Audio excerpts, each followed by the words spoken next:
whether it's in a major key or a minor key, but it also has to do with the holiday itself. And that also has an impact on what our Hanukkah music really is.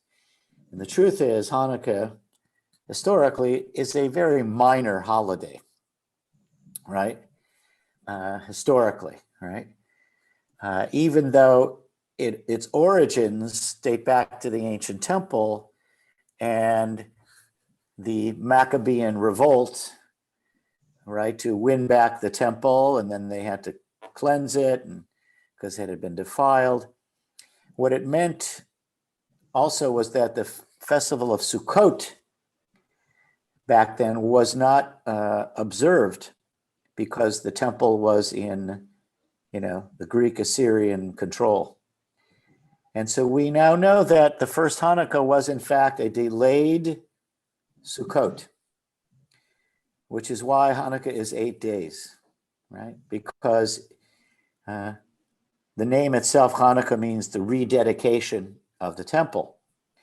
Rededicated because it had been defiled and was occupied, and they were actually observing Sukkot several months late, right? Excuse me. Because there's no other reason why Hanukkah would be 8 days. And also, liturgically, we do Hallel each day of the week of, each day of Hanukkah. And there's no other reason for that other than the fact, because the only other holiday we celebrate for 8 days is Passover. So we know that it was originally Sukkot, rededication of the temple. And it's interesting that, because it was always a minor holiday traditionally throughout history, it was a time for, remembering that revolt, that armed revolt, right, to win back the temple and to celebrate the Maccabean courage.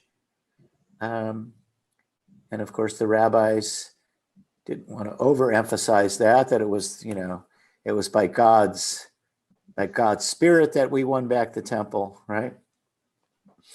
The truth is, throughout our history, Hanukkah is a minor festival, no big deal in the synagogue, right?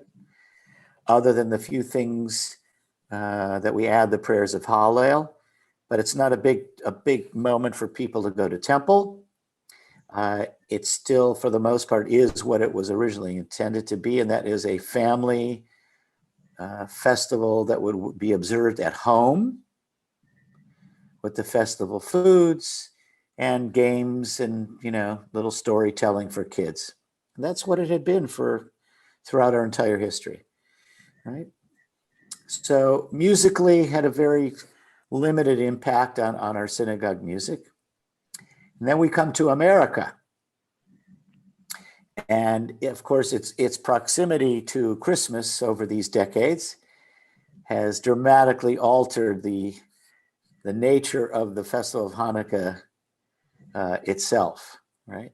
And it's become this, a time of insane gift giving, right? I mean, you can't compare Hanukkah in any way to Christmas, except they often coincide, right? So I think the Jewish response has been to, up the gift giving, make it feel like it's this national holiday, right, among Jews. But in terms of its substance, it's still a very minor holiday, right? So there are really only a couple of texts that were set to music in any serious way. And even the ones we know so well, like Ma'os Tzur, was a German folk tune originally. The one we know, Ma'os Tzur Yeshuati, that was a German drinking song. So it just became fun, right? And we're going to hear an example of that. There's another setting of Ma'os Tzur that came out of the Italian Jewish tradition, and it was set by a non-Jewish Italian composer, and a early Baroque composer by the name of Benedetto Marcella, who was a composed around the time of Vivaldi, early 18th century. And it sounds like an early Italian Baroque, madrigal, but it's set to the words of Ma'oz Tzur. And one other text is the text called Hanerot Halalu, these lights that we praise these lights, which was set by the great Lewandowski in a beautiful choral version, right? So other than that, those are really the only two significant compositions of music that come out of our Jewish tradition. But there are a number that come out of the Christian tradition, right? Handel was just, a lover of the Old Testament texts and the prophets in particular. So, of course, he set an oratorio to the story of Judas Maccabeus. That's one of Handel's great oratorios, and great music. As a matter of fact, we had a performance of it in the sanctuary, about 10 years ago now, led by the UCLA Orchestra and chorus with soloists. That was a fantastic night in the sanctuary. And there's one very famous, tenor aria sung by Judah called Sound and Alarm. And before we leave today, we're going to get a chance to hear it sung by the great Richard Tucker in a live performance at the Hollywood Bowl from 1951, singing Sound and Alarm, which is really spectacular. And I'm also going to play a setting of Ma'oz Tzur that is sung in the Concertgebouw Symphony Hall in Amsterdam, which is one of the great symphony halls in the world, which is the home of the Concertgebouw Orchestra, also one of the great orchestras of the world. And for the last 6 years, they've had an annual Hanukkah concert there. And we'll get to hear this huge performance of Ma'oz Tzur with a full house. Right? So let's start with that one down. So this is the Ma'oz Tzur at the Concertgebouw Orchestra house for 2018, right? This will be fun.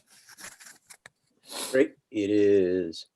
Bear with me one sec, because I No had problem. the other one queued up. But Merle's on a cruise, and I got nothing else to do, so you can take your time. let's see if it. Let's see if we got the right one. That's it. All right.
Welcome, Ellen.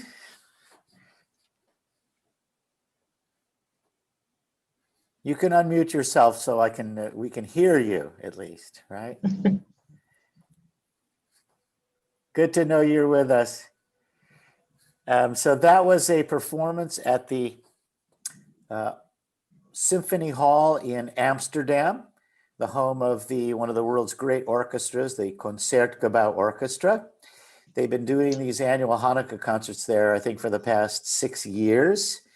And as you can see, it's pretty extraordinary, right? And to know that this is going on in 2021 with a great Orthodox chazan and orchestra and chorus and a packed symphony hall. It's pretty extraordinary. And it does further illustrate that Hanukkah itself was really not a synagogue or a liturgical event, right? Welcome, Linda. You can unmute yourself too. Hi, how are you? Oh, great. Thank you for the link. You're welcome. Great to see you. That was magnificent, by the way. I mean, how spectacular, right? Wow. And all of it, the place, the setting, this spectacular Orthodox chazan, and here we are in our own day. And I was saying that much of our Hanukkah music is two types of music. One, predominantly, are fun little songs for kids. Right. All of our Hanukkah music, the songs we know, really have been, almost all of them have been composed in Israel over the past, I would say, 75 years. All the ones we're familiar with, like Sivivon, Sov, Sov, Sov, who can retell the things that befell us, and any other tune you could think of. Chanukah, oh Chanukah, right? those were compositions, and a few of them came out of Eastern Europe, and most in our time have come from Israel. And they're children's songs. That's what they're intended to be. Sitting around the table, lighting the Chanukah and singing songs and dreidel and all that. So it's a family, children experience. But in terms of how it's experienced in a synagogue, it's really, it's become popular to have a Hanukkah concert, right?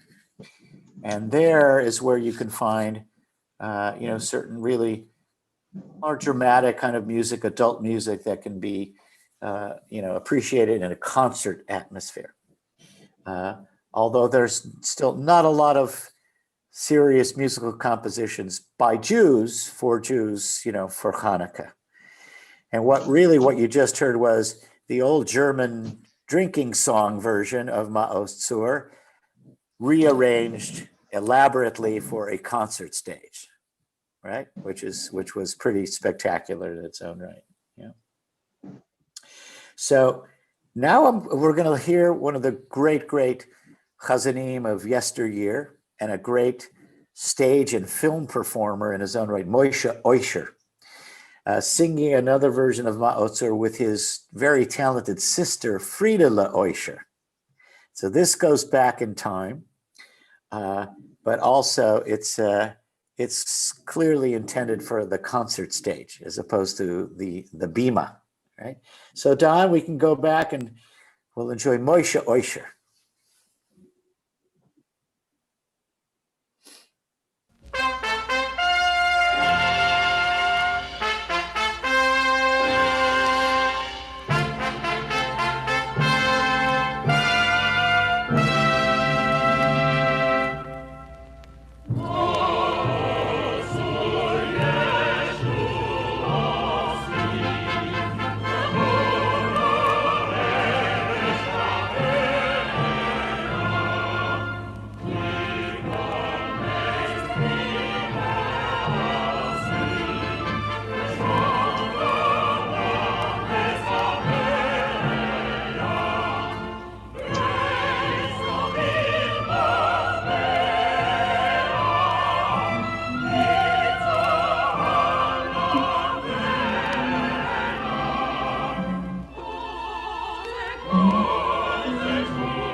Yevanim, Yevanim, nigbitzu alai, alai, nigbitzu alai, alai, hazai b'mechashmonim, u'portzu chaymais migdolai, v'tzimu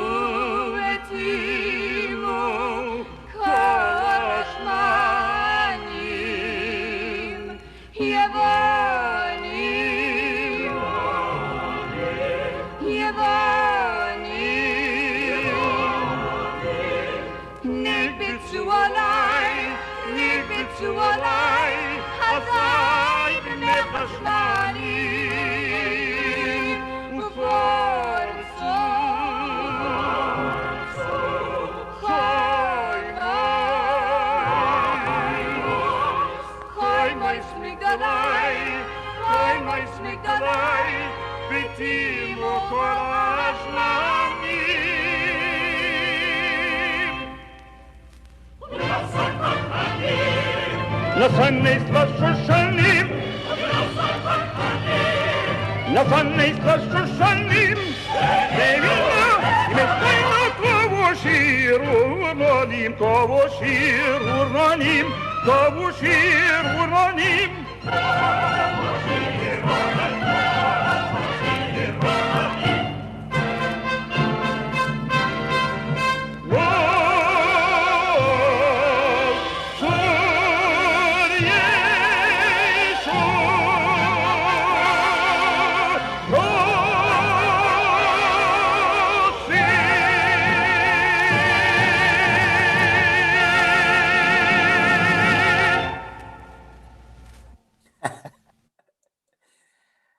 I mean, that's almost hysterical, right?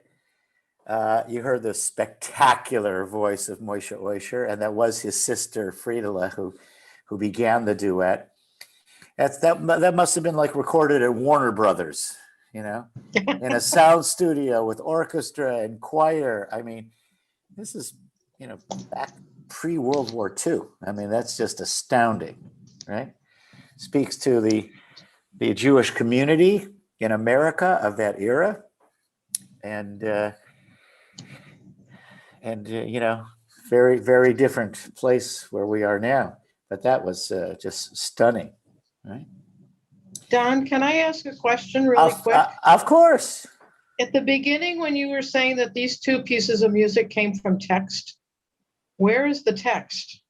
So I thought it wasn't anywhere. I thought Hanukkah wasn't anywhere in the Torah. it's not in the Torah. Hanukkah comes from in the Hebrew Bible, but not from the Torah. So there's two books of Maccabees, Maccabees 1 and Maccabees 2. And that is where the story of Hanukkah is told. And these are two of the minor books of the Hebrew Bible, right? Maccabees 1 and 2. A much later text, than the Torah.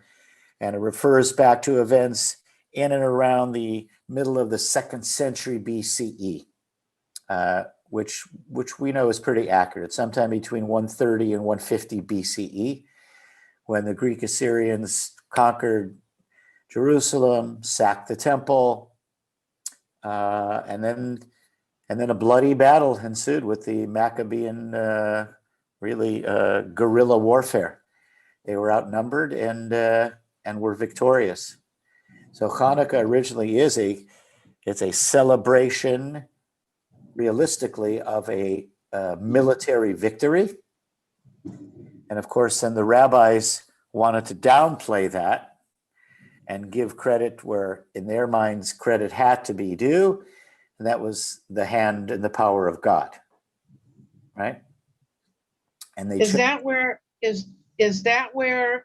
the kid's story about the 8 nights of oil came from? By downplaying it? No, it doesn't appear anywhere in the books of Maccabees. It is a little brief children's tale, right?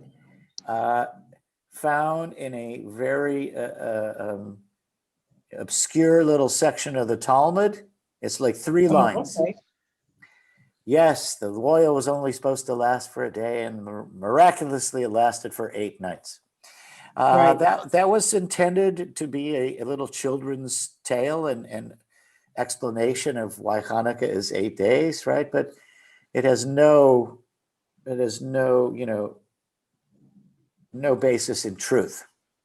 Okay. Got it. As we discussed earlier, the original Hanukkah was Sukkot, and Sukkot, the temple was under Greek Assyrian control, so they could not observe Sukkot, which was one of the major festivals. They won back the temple. Chanukah, they rededicated the temple. They cleansed it. They rededicated it. So the original Hanukkah was a delayed Sukkot, which is why it's 8 days. There's no biblical explanation for Hanukkah being 8 days. Got it. And Thank you. that's the reason why, right? So what I want to shift now is to another setting of Ma'oz Tzur that was composed in the early part of the 18th century in Italy. And the melody is based on an old Italian melody for Ma'oz Tzur. And the composition is by Benedetto Marcello, who is a very prominent early Baroque Italian composer who wrote many, many pieces of music, vocal scores, instrumental music.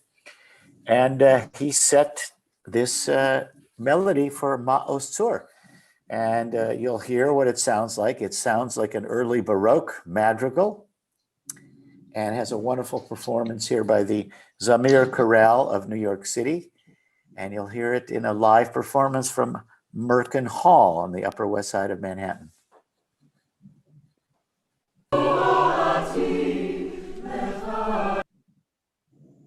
There we go.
Share the joy of music with new deals every YouTube. And for me, that performance was a little bit on the aggressive side.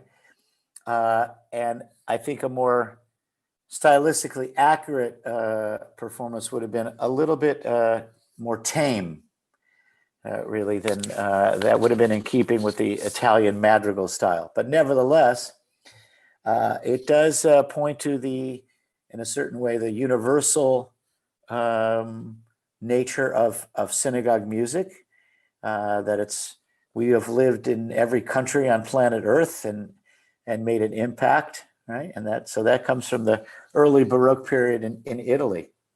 Now, the next setting is one of the texts that we do find in our liturgy, a text called Hanerot Halalu. And in terms of our liturgy, there are two additions to our worship during Hanukkah. One, in the morning, we do offer the prayers of Hallel, the prayers of thanksgiving, each of the 8 days. And also in the Amidah, there's a special additional prayer for Hanukkah, which consists of Al Hanisim, right, for all these miracles, and then it goes on to explain and give credit to God, right, back in the times of Matityahu, Mattathias. And there is this poem that was written called Hanerot Halalu. And this is one of the texts that the great Lewandowski set a beautiful musical version to, a choral setting of this text, right out of the early Romantic period. Remember, he was a contemporary of Felix Mendelssohn, and also studied with Mendelssohn, who really was his mentor, and was the great composer in residence at the Oranienburgstrasse Synagogue in Berlin, which we recall was twice the size of Wilshire Boulevard Temple, seated 3,200 people. And was saved from destruction on Kristallnacht by its non-Jewish policeman who was the guard of the temple. And he turned away a mob from coming in and taking and burning the Torahs and setting the synagogue ablaze. Sadly, it was destroyed in the Allied bombing of Berlin in World War II. And it was destroyed for all time. It has been rebuilt in recent decades as a Jewish community center, but not as the once magnificent, glorious synagogue that it once was. But here is the setting by Lewandowski of Hanerot Halalu. Also, I think of interest to know who the performers are. This is the Vienna Jewish Choir, contemporary, right? The Wiener Jüdische Chor in Vienna. And I will remind everyone that the music director currently of the Seitengasse Strasse Temple in Vienna, which was the synagogue and still stands of the great Solomon Zulzer. That synagogue was never damaged because it is attached to and among these very expensive apartment buildings. So they left it alone. And it stands today almost exactly as it looked back in the 19th century. And its music director is none other than the son of Rabbi Karen Fox. Her son, Benji, is the music director of that synagogue, which is just, incredible to think about, right? So this is the community choir, the Vienna Jewish Choir, singing Lewandowski's Hanerot Halalu.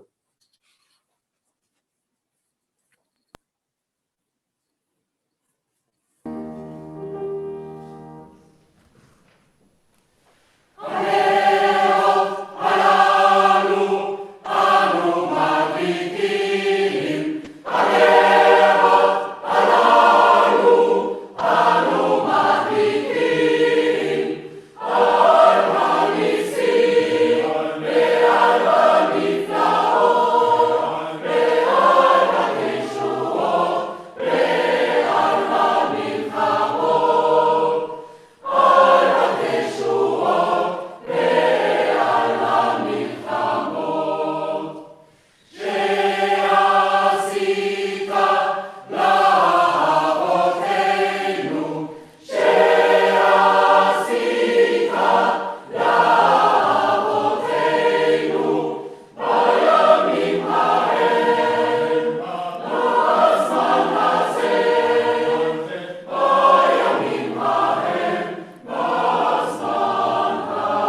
where would Jewish music be without Lewandowski?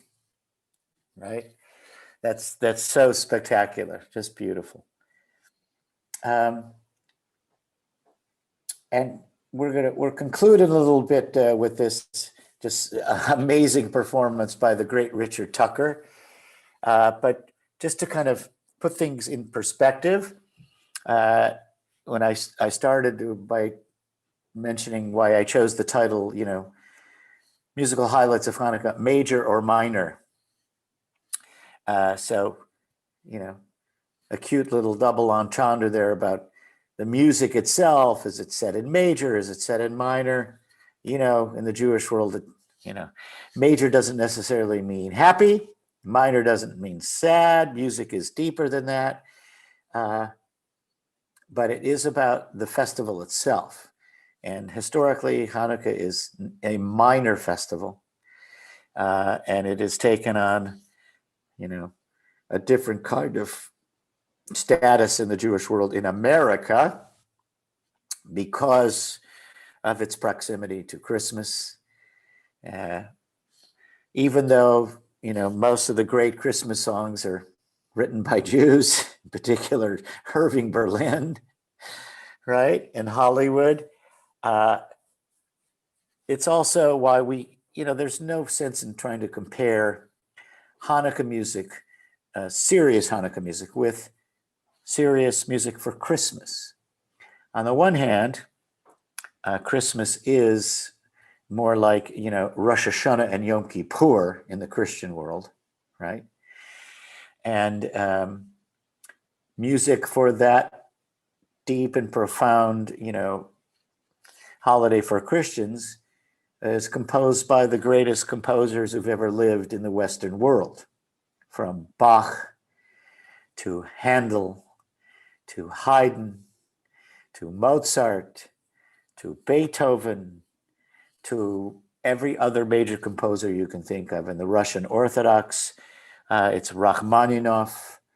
And in America to this day, great American composers writing for also, Christian holidays. So there's no point in making a comparison there.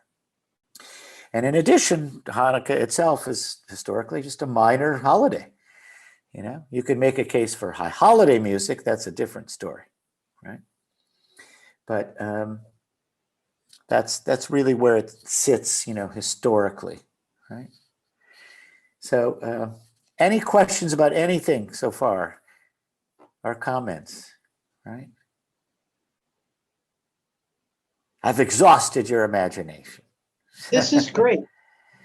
Thank you. I think over the last maybe 2 years, Mhm. I'm finally understanding the real story of Hanukkah. Right? Yeah. And as far as I can tell, in Sunday school, my grandchildren are Right. finally being taught the real story of Hanukkah, not hiding the war aspect, but Right. also they're not learning the oil for 8 days, which is why I asked that question, is where did that come from? Yeah, it's just this little tale. If I told you where to find it, you wouldn't be able to find it. But Got it. we understand it because it,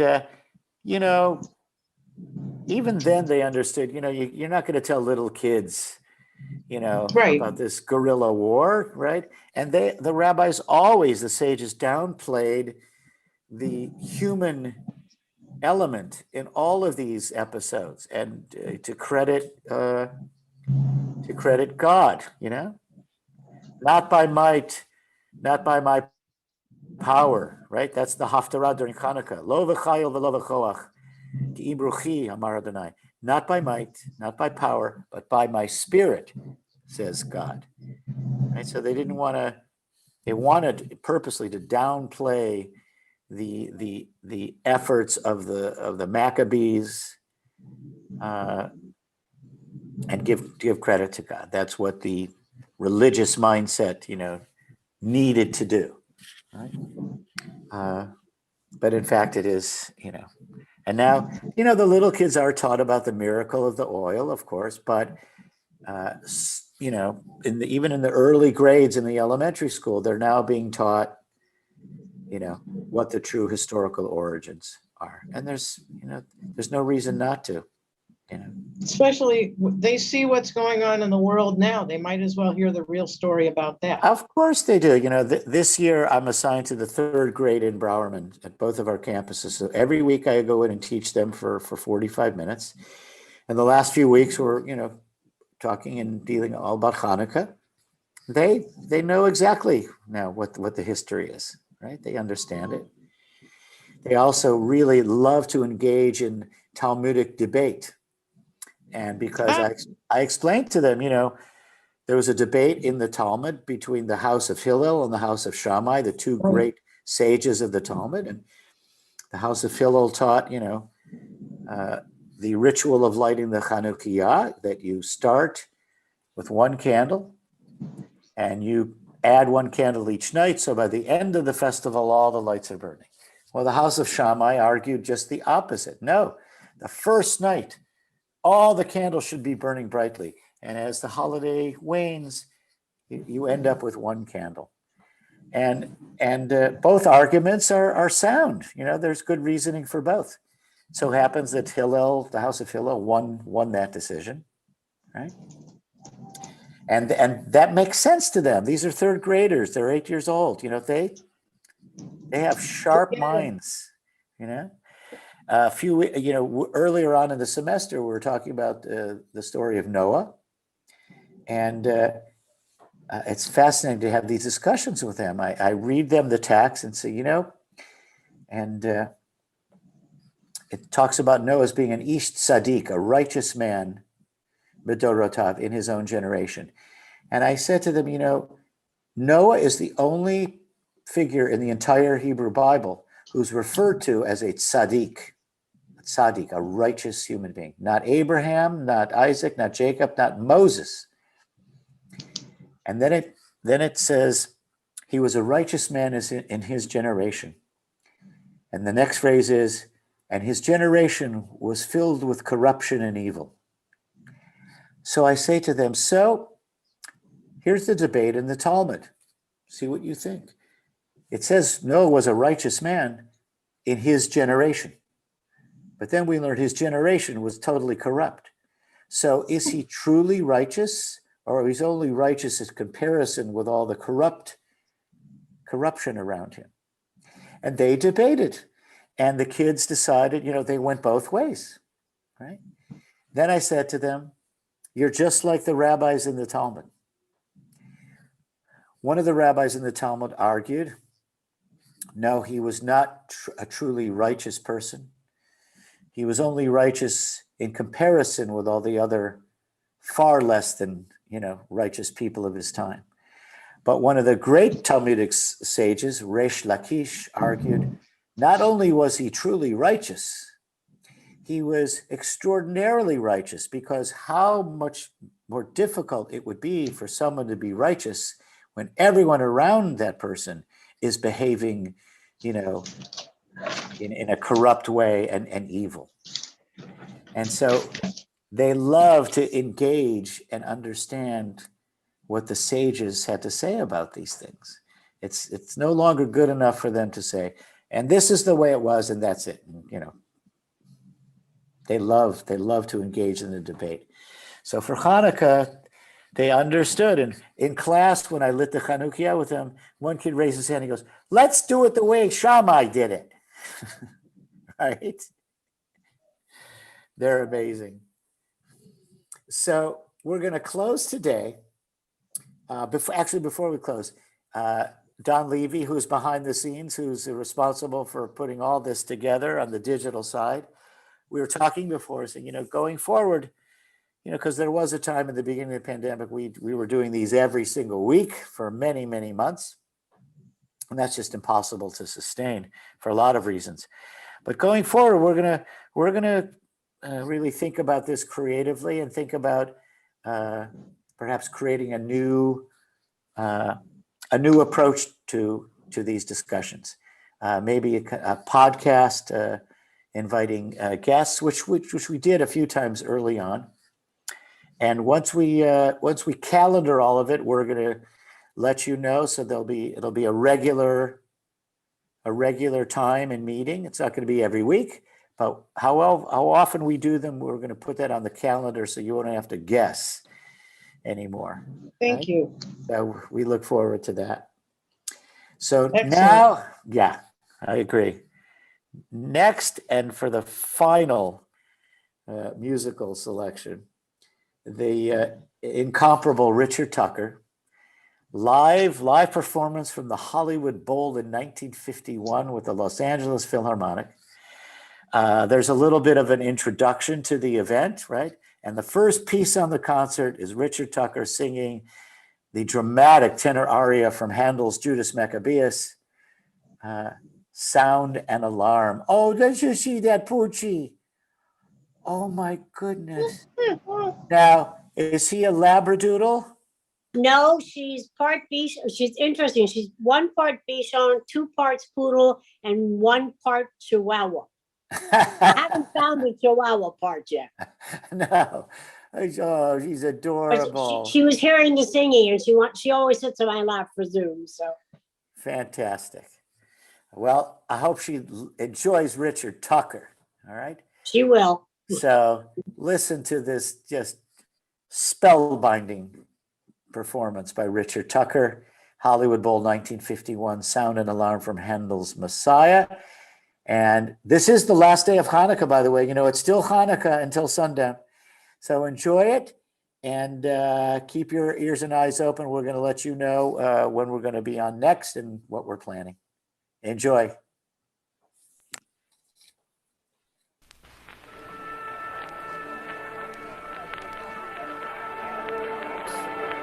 Good evening. Welcome to another concert from the world-famous Hollywood Bowl. This is Marvin Miller speaking from a special backstage booth provided for the Armed Forces Radio Service by the Hollywood Bowl Association. Tonight, the Los Angeles Philharmonic Orchestra is under the direction of guest conductor Saul Caston, music director of the Denver Symphony. As our soloist, we have Richard Tucker, tenor of the Metropolitan Opera Company. Mr. Caston has chosen as the selections for the orchestra the overture to The Bartered Bride by Smetana. Mr. Tucker will sing a varied and interesting program ranging from Sound and Alarm from Handel's oratorio Judas Maccabeus to the ever-popular Torna Sorrento.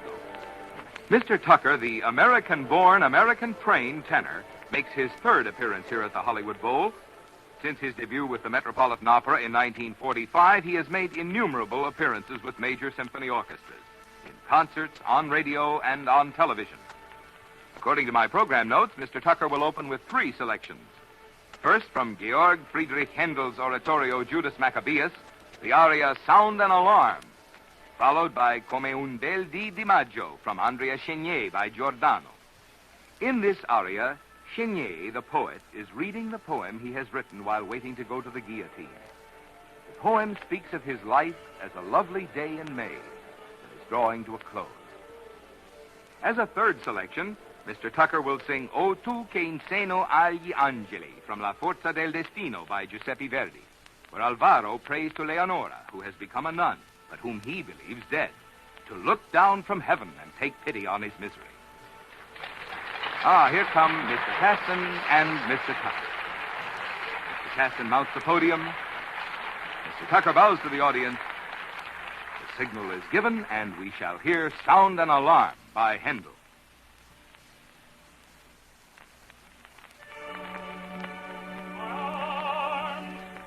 Against this gorgeous will I go.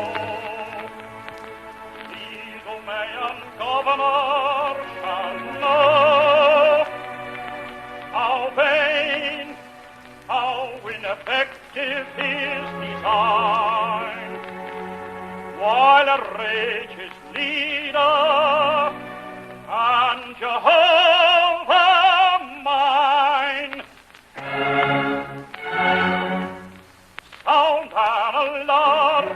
Sound an alarm, your silver trumpet sound, and call the brave and only brave, and only brave for sound. Call the brave, and only brave.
again. Justice with courage is a thousand men, is a thousand men. Justice with courage, justice with courage is a thousand men, is a thousand men.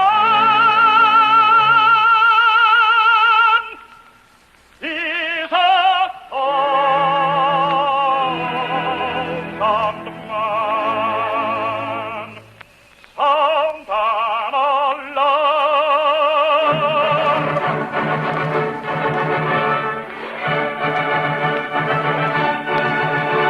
Sound an alarm, your silver trumpets sound.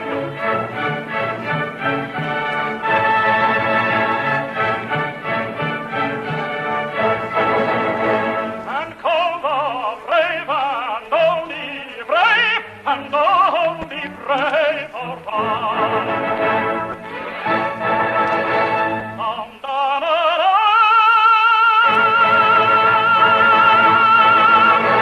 your silver trumpets sound.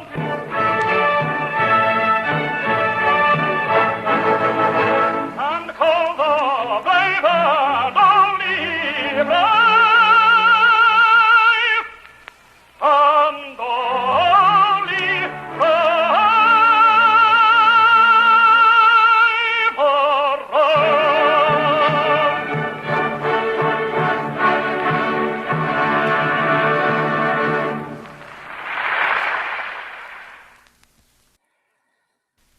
Well, on those astounding